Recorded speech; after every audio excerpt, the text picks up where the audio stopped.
আগামী 15ই জুন পবিত্র হজের জন্য প্রস্তুত সৌদি আরব। হজের দিনগুলোতে তাপমাত্রা স্বাভাবিকের চেয়ে চড়া থাকবে বলে সতর্ক করেছে দেশটির আবহাওয়া দফতর।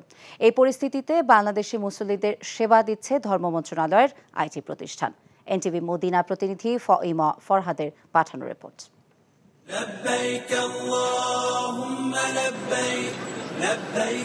সৌদি আরবে শুক্রবার থেকে শুরু পবিত্র জিল হজ মাস। 15ই জুন ইসলামের অন্যতম রুকন পবিত্র হজ অনুষ্ঠিত হবে।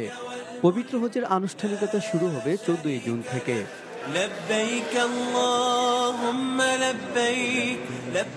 হজকে সামনে রেখে সৌদি কর্তৃপক্ষ জানিয়েছে, এবছর হজের দিনগুলোতে গড়ে 44 ডিগ্রি সেলসিয়াস উচ্চ তাপমাত্রার মুখোমুখি হতে পারেন মুসল্লিরা, যা স্বাভাবিকের চেয়ে 2 ডিগ্রি বেশি।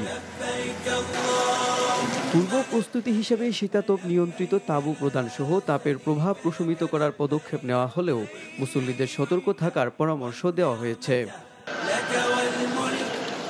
এদিকে আবহাওয়া বার্তা এবং স্বাস্থ্য তথ্য সহ বাংলাদেশি মুসল্লিদের ই-হজ ব্যবস্থাপনায় তথ্য প্রবাহ নিশ্চিত করে যাচ্ছে ধর্ম মন্ত্রণালয়ের অধীনে আইটি প্রতিষ্ঠান বিজনেস অটোমেশন। ফটোকপি করে দিলেন, সবকিছু ডকুমেন্ট সুন্দর করে সাজাই দিচ্ছেন, আমরা খুবই খুশি। আমাদের Medina Hajj office IT centre 24 ঘন্টা খোলা আছে। আমরা শিফটিং ডিউটির মাধ্যমে হজযাত্রী এবং এজেন্সিদের সেবা দিয়ে যাচ্ছি। সৌদি হজ মন্ত্রণালয়ের সাথে তথ্যগত বিষয় এখান থেকে সমন্বয় করা হচ্ছে। একটা বুলেটিন প্রকাশ করেছেন যেখানে ওই দিনকার গুরুত্বপূর্ণ হজ সংক্রান্ত গুরুত্বপূর্ণ তথ্যগুলো প্রকাশ করা হয়।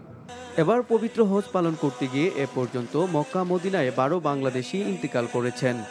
সৌদি আরবে পবিত্র ঈদুল আজহা উদযাপিত হবে 16ই জুন। NTV international desk.